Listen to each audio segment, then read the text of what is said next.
Welcome to Japan English News, Quick Scan. Today's headlines.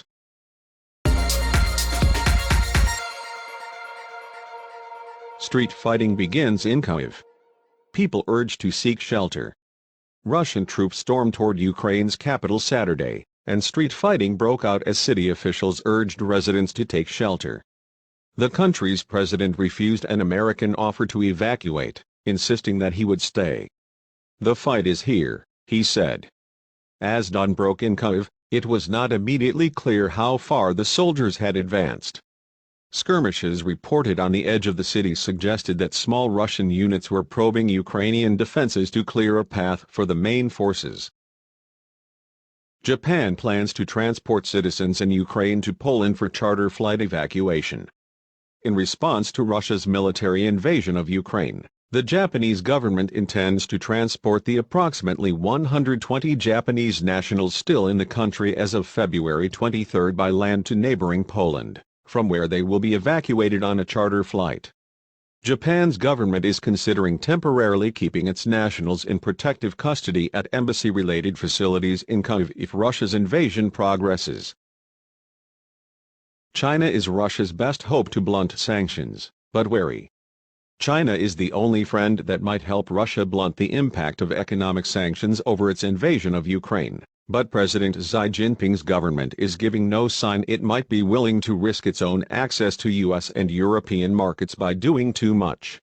Even if Beijing wanted to, its ability to support President Vladimir Putin by importing more Russian gas and other goods is limited.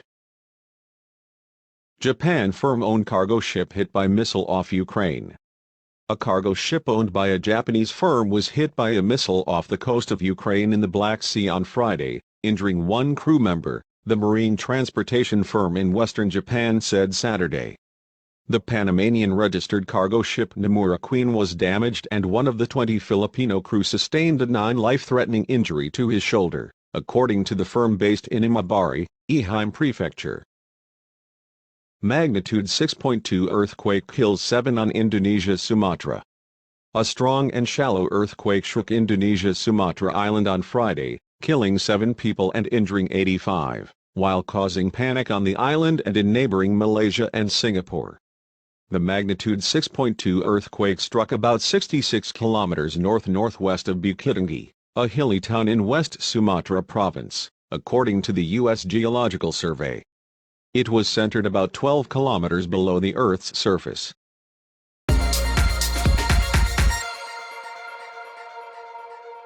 New economic security law now before Diet for approval.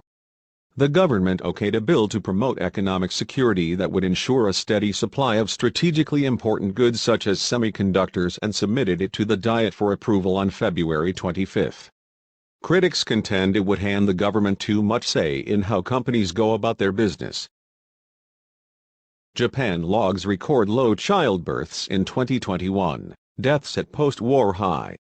The number of children born in Japan fell to a record low for the 6th consecutive year in 2021, with deaths at the highest since World War II, highlighting the continuing trend of the country's population decline, government data showed Friday. The number of newborns dropped 3.4% from 2020 to 842,897 while deaths increased 4.9% to 1,452,289, resulting in a natural population decrease of 609,392 in the country of 125 million, according to preliminary data by the Ministry of Health, Labor and Welfare. Over 70% of homeless people in Tokyo unvaccinated for COVID, survey.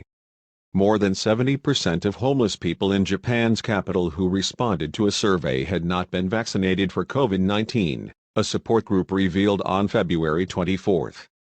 It conducted the survey on people who came to a soup kitchen the group runs at a park in Shibuya Ward and 83 people responded. Among them, 55 people were living on the streets, 42 of whom, over 70%, had not had a coronavirus vaccine shot. Japan government to expand gasoline subsidy program in March. The government announced Friday that it will significantly expand a subsidy program to rein in gasoline and other fuel prices. Given that crude oil prices remain high in the wake of Russia's invasion of Ukraine, the government will raise the current subsidy cap of 5 yen per liter to 25 yen in March. Details will be discussed at a meeting of relevant cabinet ministers to be held shortly. Thank you for listening. See you tomorrow.